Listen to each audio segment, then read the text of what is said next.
என்னது டைட்டான் சப்மர்சிபிள்குள்ளே போனவங்களோட உடல்களும் அவங்க ட்ராவல் பண்ண டைட்டானோட பார்ட்ஸும் கிடச்சிருக்கா? எப்படி? அவங்க தான் வந்து கம்ப்ளீட்டாக இம்ப்ளோஷனால் சின்னதாக இருப்பாங்க, சட்னியாக இருப்பாங்க, ப்ரெஷர் தாங்க முடியாமல் மில்லி செகண்டில் துவம்சமாக இருப்பாங்கன்னு பேசுகிறோமே. எப்படி உண்மையிலே உள்ள அப்போ இம்ப்ளோஷன் தான் நடந்துச்சா இல்லை வேறு ஏதாவது நடந்துச்சா? உள்ளே இருக்கிறவங்களாம் இறந்துட்டாங்க, உடலே கிடைக்காதுன்னு சொல்லி அவங்க ஃபேமிலியே வந்து உடல் கிடைக்காதுங்கிறத வந்து அங்கீகரிச்சுட்டு ஆமாம் இதோட தான் வாழணும்னு நினச்சிட்டு போகிறப்ப திடீர்னு உடல்கள்லாம் கிடச்சிருக்குதுன்னு நினைக்கிறோங்கிறாங்களே. இந்த பார்ட்ஸ்குள்ளே உடல்கள் இருக்குதுன்னு சொல்கிறாங்களே.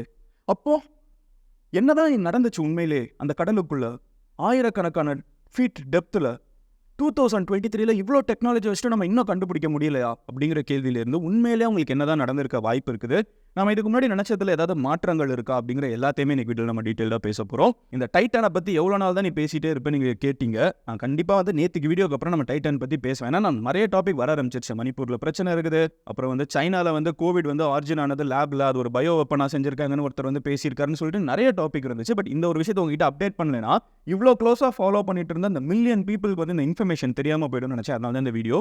இன்னொரு ஒரு சின்ன இன்ஃபர்மேஷன் நான் சொல்கிறேன். இதை பற்றி தேட இதை பற்றி வாசிக்க அந்த டைட்டான்கிற சப்மர்சிபிள் வந்து மொத்தமே நம்ம ஊரில் இருக்கிற ஒரு ஃபார்ச்சுனர் கார் சைஸ் தான் இருக்கும்னு சொல்கிறோம் கரெக்டாக? இல்லை வந்து ஒரு பெட்ரோல் டேங்க் சைஸ் தான் இருக்கும், ஒரு சின்ன சைஸ் தான், ஓகேவா? ஒரு டேபிள் சைஸ்க்கு தான் அது மொத்தமாகவே இருக்கும். 5 பேர் டைனிங் டேபிள் உட்காந்து சாப்பிட்ற அளவுக்கு எப்படியோ அதுதான் உள்ளே இருக்கிற சேம்பர் சைஸ்.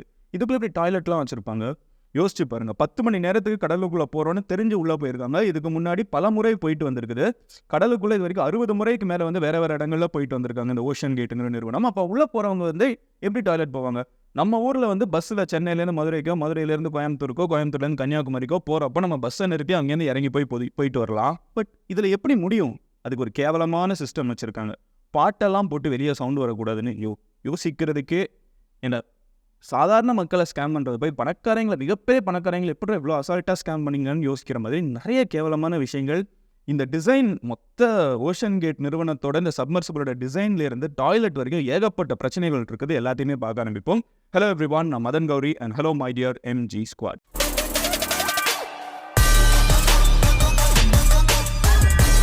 முதல் விஷயம் என்ன அப்படின்னு பார்த்தீங்கன்னா, இப்போ எப்படி பொருட்கள் கிடைக்குதுன்னு நிறைய பேர் டேக் பண்ண ஆரம்பிச்சிட்டிங்க இன்ஸ்டாகிராமில், அப்புறம் வந்து ட்விட்டர்லலாம். மதனு உடலே கிடைக்கிறது கஷ்டம்னு சொன்னால் இப்போ என்ன உடல்லாம் கிடச்சிருக்குதுங்கிறாங்க. அந்த பார்ட்ஸ் எல்லாம் வெளியே தூக்கிட்டு போகிறப்ப அது இவ்வளோ அண்டா சைஸ்க்கு இருக்குது, நீ வந்து அது சின்னதாக கேன் அளவுக்கு மாறிடும் அப்படின்னு சொல்லி கேட்டிங்கன்னா, நம்ம இப்போ வந்து சப்மர்சிபிளோட சில பேசிக்ஸான ஃபிசிக்ஸை பார்ப்போம், ஓகேவா? கண்டிப்பாக இது வந்து ஒரு சயின்ஸ் வீடியோ கிடையாது.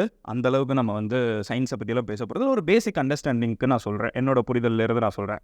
ஒரு சப்மர்சிபிள் அப்படின்னு சொன்னால், இல்லை ஒரு சப்மரீனே நீங்கள் பார்த்தீங்கன்னா கூட பேசிக்காக 2 பகுதிகள் இருக்குது, ஓகேவா? ஹல் அப்படின்னு ஒன்று சொல்லுவாங்க, அதுக்குள்ளே ப்ரெஷர் ஹல் அப்படின்னு ஒன்று சொல்லுவாங்க. இந்த ஹல்லுக்குள்ளே தான் வந்து ப்ரெஷர் ஹல் இருக்குது. இந்த ப்ரெஷர் ஹல்லுக்குள்ளே தான் மனிதர்கள் உட்காந்துட்டு இருப்பாங்க. ப்ரெஷர் ஹல்லுக்குள்ளே தண்ணி வரவே வராது. ஆனால் ஹல்லுக்குள்ளே தண்ணி வந்துட்டு வெளியே போகிறதுக்கெல்லாம் ப்ரொவிஷன்ஸ் இருக்குது, ஓகேவா? அந்த டிசைனிங்கே அப்படி தான் இருக்கும்.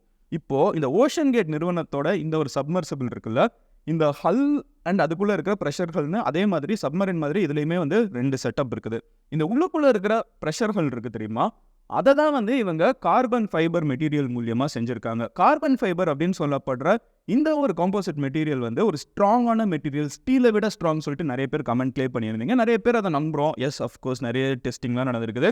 பட் கார்பன் ஃபைபர் வந்து அதிகமான நீங்கள் ப்ரெஷர் கொடுத்துக்கிட்டே இருக்கிறப்போ அது கண்ணாடி மாதிரி உடஞ்சிருங்கிறதா யதார்த்தமான ஒரு பர்டிகுலர் விஷயம். கார்பன் ஃபைபர்னால அவ்வளோ ஸ்ட்ரெஸ்ஸை தாங்க முடியாது, ஓகேவா?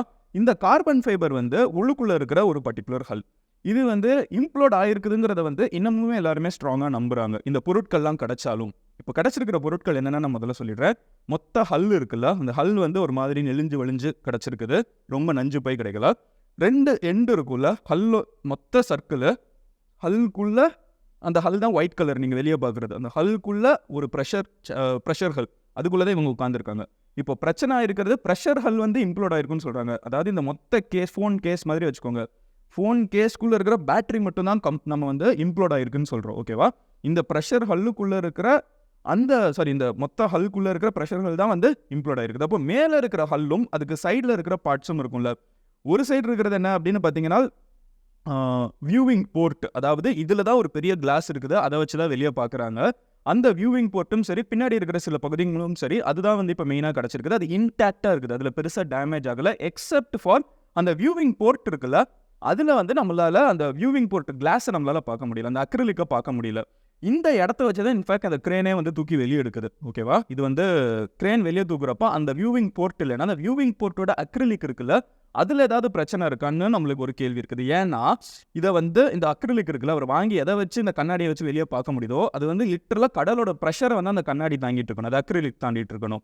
அதோட கெப்பாசிட்டி என்னன்னு பார்த்தீங்கன்னா 1300 ஃபீட்டுக்குள்ளே இருக்கிற கடலோட அழுத்தத்தை தாங்க முடியும். ஆனால் இவங்க போயிருக்கிறது வந்து எவ்வளோ 1000 ஸ்கொயர் ஃபீட், ஓகேவா? 12,000 ஸ்கொயர் ஃபீட் டெப்த்துக்கு போகிறாங்க. அப்போ அவ்வளோ டெப்த்துக்கு போகிறப்போ இந்த அக்ரிலிக்னால அந்த கெப்பாசிட்டியை தாங்க முடியுமா? அப்போ வந்து இப்போ என்ன பண்ணியிருக்காங்கன்னு பார்த்தீங்கன்னா இது ரெண்டுமே எடுத்திருக்காங்க. அந்த அக்ரிலிக்கை காணுங்கிறப்போ அது முதல்ல கிவின் பண்ணிச்சா இல்லை இந்த கார்பன் ஃபைபர் கிவின் பண்ணிச்சான்னு தெரில. ப்ரெஷர்களா இல்லை ப்ரெஷர்களோட அட்டாச் ஆயிருந்த இந்த ஒரு வியூவிங் போர்ட்டான்னு தெரியல.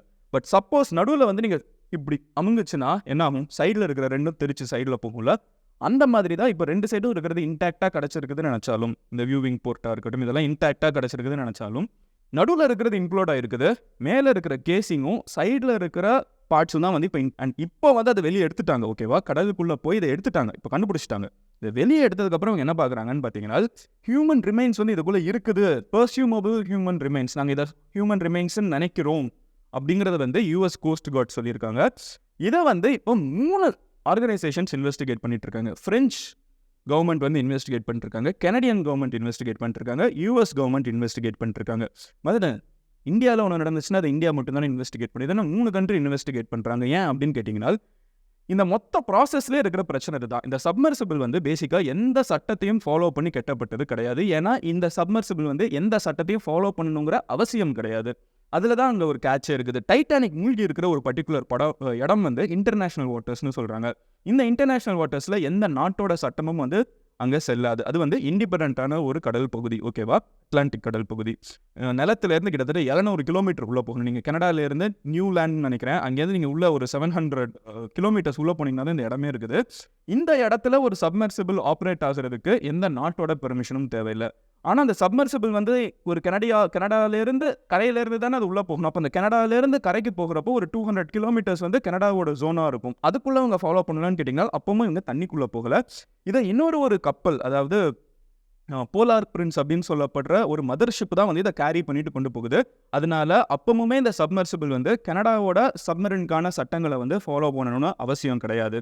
ஸோ இதை டிசைன் பண்ணதுலேருந்து அவர் எப்படி டிசைன் பண்ணியிருக்காருன்னு பார்த்தீங்கன்னா நிறைய சேஃப்டி ஸ்டாண்டர்ட்ஸை நிறைய நாடுகள் வந்து கண்டிப்பாக வச்சுருக்காங்க. அதனால தான் சப்மரின் ஹிஸ்ட்ரியிலே வந்து லாஸ்ட் 35 வருஷத்தில் மேஜராக எந்த ஆக்சிடென்ட்டும் நடக்கலை. ஏன்னா ரூல்ஸ் வந்து அவ்வளோ ஸ்ட்ரிக்டாக இருக்குது.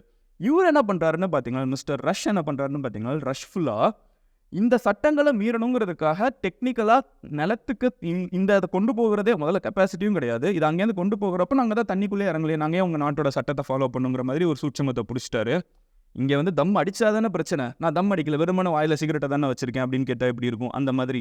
ஸோ அந்த மாதிரி இவர் வந்து இங்கே தான் அங்கே கொண்டு போயிட்டாரு. அங்கே கொண்டு போயிட்டு ட்ராப் ஆகுது. கரெக்டாக இது உள்ளுக்குள்ளே இருக்கிற இப்போ அந்த சப்மர்சிபிள் வந்து எவ்வளோ கேவலமாக டிசைன் பண்ணப்பட்டிருக்குங்கிறதுக்கு நான் சொல்கிறேன். ஜேம்ஸ் கேமரன் வந்து மாரியானா ட்ரென்ச்சை போய் பார்த்தாரு. அதை பற்றி நம்ம இன்னொரு வீடியோ மேக் பண்ணுவோம். ஏன்னா டைட்டானிக்கே வந்து நம்ம இவ்வளோ விஷயம் சொல்கிறோம், கடலுக்குள்ளே இது இருக்குது அது இருக்குதுன்னு. மாரியானா ட்ரென்ச் உலகத்திலேயே ஆழமான பகுதி, மவுண்ட் எவரெஸ்டே கடலுக்குள்ளே போயிடும், அவ்வளோ ஆழமான பகுதி. அந்த பகுதியில் என்ன இருக்குதுங்கிறத நம்ம இன்னொரு வீடியோவில் மேக் பண்ணுவோம். But coming back to topic என்னன்னு பார்த்தீங்கன்னா, இவங்க வந்து சப்மர்சிபிளில் தான் ஜேம்ஸ் கேமரனும் உள்ளே போய் மாரியானா ட்ரென்ச்சை பார்த்துட்டு வந்தார். அவரை போன சப்மர்சிபிள் வந்து ஒரு சிலிண்டர் ஷேப்பில் இருக்கும். நீங்கள் சப்மர்சிபிள்னு ஜென்ரலாக கூகுளில் சர்ச் பண்ணிங்கன்னா இந்த விபத்து நடக்கிறதுக்கு முன்னாடி உங்களுக்கு ஜென்ரலாக கூகுளில் காமிக்கிற இமேஜஸ் கூட வந்து எல்லாமே வந்து இந்த ஒரு ப்ராப்பர் சர்க்கிளாக இருக்கும், ப்ராப்பர் ஸ்பியராக இருக்கும். ஏன்னா அந்த மாதிரி ஒரு ஸ்பெரிக்கல் ஷேப்பில் இருக்கிறப்போ, ஒரு பால் மாதிரி ஒரு ஷேப் இருக்கிறப்போ தான் உங்களுக்கு ப்ரெஷர் வந்து ஈக்குவலாக டிஸ்ட்ரிபியூட் ஆகும். ஆனால் ஒரு ஈக்குவலாக டிஸ்ட்ரிபியூட் ஆகிற ஒரு பால் மாதிரி இருக்கிற ஷேப்பில் எத்தனை பேரை நீங்கள் உட்கார வச்சிட முடியும்? சின்னதாக இருக்கிற ஒரு இதில் ஒருத்தங்க 2 பேர் தான் கரெக்டாக.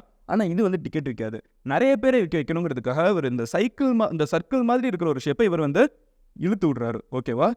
இவர் இழுத்து விட்டு இதை வந்து ஒரு எலிப்டிக்கல் ஷேப்பில் ஃபார்ம் பண்ணி ஸ்பெரிக்கலாக மாற்றி இவர் வந்து அவராக ஒரு டிசைனை பண்ணுறாரு. இது லாஜிக்கலாக யாருமே பண்ணாத ஒரு பர்டிகுலர் டிசைனாக வேறு இருந்துட்டு போயிடுது. அடுத்த விஷயம் என்னன்னு பார்த்தீங்கன்னா, ஓகே இதை தான் இப்படி ஒரு வச்சுட்டாரு, டிசைன்லேயே பிரச்சனை. உள்ளே இருக்கிறவங்களுக்கு நேச்சர் கால்ஸ், இயற்கை நீடுக்கு என்ன பண்ணுவாங்க? பாத்ரூம் டாய்லெட் யூஸ் பண்ணுறதுக்கு என்ன பண்ணுவாங்க? 10 மணி நேரம் கடலுக்குள்ளே போக போகிறாங்க, இறங்கி எங்கேயும் போக முடியாது, அவங்களுக்கு ஒரு பாத்ரூம் டாய்லெட் ப்ரொவைட் பண்ணும்ல.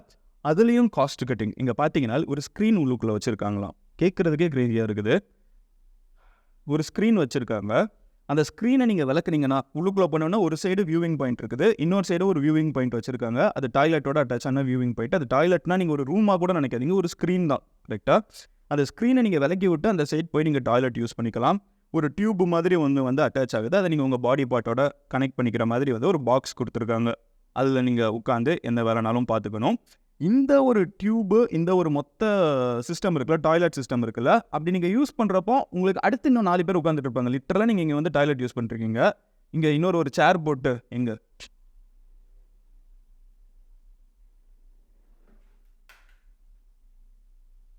ஆர்வக்குளர் இன்னொரு சேர் இங்கே இருக்கா? வெயிட் பண்ணுங்க. இங்கே உட்காந்து நீங்கள் வந்து ஒரு டாய்லெட் யூஸ் பண்ணிருக்கீங்க. யோசிச்சுக்கோங்க, இந்த மொத்த ரூமில் நீங்கள் நிற்க கூட முடியாது. உள்ளே ஏறுறப்பமே உங்களோட செப்பலெல்லாம் கழட்ட சொல்லிடுவாங்க, ஷூவெல்லாம் கழட்ட சொல்லிடுவாங்க. சப்பரங்கால் போட்டு தான் உட்காந்துட்டு இருக்கணும் 10 மணி நேரத்துக்கு. நீங்கள் இப்படி உட்காந்துட்டு இருக்கப்போ உங்களுக்கு டாய்லெட் வருது. இங்கே ஒருத்தர் உட்காந்துட்டு இருப்பார். அப்போ அவர்கிட்ட என்ன சொல்லணும்? நீங்கள் நகர்ந்து போங்க அப்படின்னு சொன்னோன்னா அவர் வந்து அப்படி இப்படி பிடிச்சி உங்களை தள்ளி நீங்கள் அமுக்கி இப்படி வந்துடுறீங்க. ஓகேவா? லிட்டரலாக இதான் உள்ளுக்குள்ளே நடந்திருக்கணும். எக்ஸாக்ரேட் கூட பண்ணல, ஏன்னா அந்த இடம் அவ்வளோ சின்னதாக இருக்குது. வந்ததுக்கப்புறம் அவர் இங்கே போய் டாய்லெட் போயிட்டுருக்காரு. நடுவில் வந்து ஒரு ஸ்க்ரீன் மட்டும் இருக்குது. அது அப்படியே சும்மா அரைகுறையாக நின்றுட்டு இருக்குது. நீங்கள் இங்கே கிட்ட உட்காந்துட்டு இருக்கணும். டைட்டானிக்கை பார்த்துட்டு எப்படி இருக்கும்? பட் இதான் உள்ளே இருந்த சிஸ்டம். காசை கம்மியாக்குறது நல்ல விஷயம் தான். அதில் வந்து செகண்ட் தாட்ஸே கிடையாது. எல்லாருக்குமே ஆக்சசிபிள் ஆக்கணுங்கிறது தான் அவரோட மொத்த கோலாக இருந்திருக்குது. ஆனால் அந்த கோலை நோக்கி போகிறப்போ என்ன ரிஸ்க் பண்ணுறோன்னு இருக்குல்ல, தன்னோட வாழ்க்கையை ஒரு ரிஸ்க் பண்ணுறதுக்கு எல்லா உரிமையும் இருக்குது. அதுவுமே கவர்மெண்ட் வேணான்னு சொல்லுவாங்க. பட் அது அவரோட பேஷனை அவர் தேடி போகிறா இருப்பான்னு கூட மன்னிச்சு விட்டுறலாம். ஆனால் அவர் அந்த பேஷனை தேடி போகிறதுக்காக அவர் ரிஸ்க் பண்ணுற உயிர்கள் யாரோடதுன்னு பார்த்தீங்கன்னா அடுத்தவங்களோடது. 2 கோடி ரூபாய் டிக்கெட் கொடுத்து உள்ளுக்குள்ளே வந்திருக்காங்க. அதில் அந்த பையன் இருக்கான்ல, சின்ன பையன், 19 வயசு பையன், பாகிஸ்தானி மில்லினியரோட பையன், வந்து பில்லினியரோட பையன் ஒருத்தன் இருந்தான்ல, அவனுக்கு வந்து ரூபிக்ஸ் கியூப்னா ரொம்ப பிடிக்குமா. அவன் வந்து அவங்க அம்மா கிட்ட வந்து சொல்லிட்டு வந்திருக்கான், நான் வந்து கடலுக்கு அடியில் போய் ரூபிக்ஸ் கியூபை சால்வ் பண்ண போகிறேன், எடுத்து யூடியூப்ல போட போகிறேன் அப்படின்னு சொல்லிட்டு. சின்ன பையன், எவ்வளோ இன்னோசென்ட். அவன் வந்து வேர்ல்டு ரெக்கார்ட் செட் பண்ண போகிறேன் நான் டைட்டானிக் கிட்ட, வேகமாக சால்வ் பண்ணிவிடுவானா செகண்ட்ஸில். ஸோ வேர்ல்டு ரெக்கார்டை நான் டைட்டானிக் கிட்ட உட்காந்துக்கிட்டு 4200 மீட்டர்ஸ் கடியில் போய் நான் பண்ணணும்னு ஆசைப்பட்றேன் அப்படின்னு சொல்லிட்டு அதை வேற எடுத்துகிட்டு வந்திருக்கான். ஆனால் இப்போ உயிரோட கூட இல்லை. இந்த மாதிரி இன்னோசென்ட்டான ஆட்களோட உயிர்களில் இவர் அவரோட எக்ஸ்பீடிஷன், அவரோட எக்ஸ்பீரியன்ஸ்க்காக, அவரோட ஆசைக்காக விலையை கம்மியாக்குறேன் அப்படிங்கிற பேரில் மற்றவங்களோட உயிரை பலியாக்குனது இப்போ பெரிய பிரச்சனையாக இருக்குது. நம்ம இயற்கையை எப்பப்போலாம் அடிச்சிடலாம், இயற்கையை வந்து எப்படி அசால்ட்டாக ஹேண்டில் பண்ணுறதுன்னு நினைக்கிறோமோ, ஒவ்வொரு டைமும் இயற்கை நம்மளை விட மாசுங்கிறத காமிச்சிக்கிட்டே இருந்துட்டு இருக்குது. டைட்டானிக்கும் நடந்த கதை அதுதான். டைட்டானிக் வந்து அன்சிங்கபிள்னு சொன்னாங்க. நேற்றுக்கு வீடியோ நீங்கள் பார்த்துருந்தீங்கன்னா உங்களுக்கு எக்ஸைட்டிங்காக இருந்திருக்கும். ஏன்னா டைட்டானிக்கோட மொத்த கதையும் நான் பேசியிருந்தேன். அன்சிங்கபிள்னு சொன்ன அந்த டைட்டானிக் வந்து தலையில் அடிச்சு இயற்கை வந்து அசால்ட்டாக காலியாக்கிடுச்சு. டைட்டானிக்கோட கேப்டன் என்ன நினச்சாரு? பனியெல்லாம் ஒரு பெரிய மேட்ரா, இந்த ஷிப் வந்து அதை ஒட்டச்சிட்டு போயிடும்னு நினச்சாரு. அந்த ஷிப்பை அதை மோதி ஷிப் 2ஆக உடஞ்சி தண்ணிக்குள்ளே போய் 70 வருஷம் கழிச்சு அதை கண்டுபிடிச்சோம். நீங்கள் என்ன நினைக்கிறீங்க? என்னைக்காவது ஒரு காலகட்டத்தில் மனிதன் இயற்கையை விட பெட்டராக ஆவான்னு நினைக்கிறீங்களா? நம்ம ஆர்டிஃபிஷியல் ரெயின்னு சொல்கிறோம், இயற்கையிலேருந்து எலக்ட்ரிசிட்டி எடுக்கிறோம், என்னெல்லாமோ பண்ணுறோம். But do you think there will be a time when humans can control nature அப்படின்னு நினைக்கிறீங்களா? எனக்கு தெரிஞ்சு இது நடக்கும். ஆனால் இப்போதைக்கு இல்லை. பல 1000 வருஷம் கழிச்சு கண்டிப்பாக ஒரு நாள் மனிதன் இயற்கையை தாண்டுற அளவுக்கு ஒரு கெப்பாசிட்டி வந்து சயின்ஸ் டெவலப் ஆகும், நம்மளோட டெக்னாலஜி டெவலப் ஆகும் நான் நினைக்கிறேன். பட் உங்களோட ஒப்பீனியன் என்ன? உங்களோட ஒப்பீனியனை கமெண்ட்டில் சொல்லுங்கள். நாளைக்கு நான் உங்களை வீடியோவில் பார்க்குறேன். Until then, bye, Madan Gowri signing off here. Love you all. Take care. Bye. Cheers.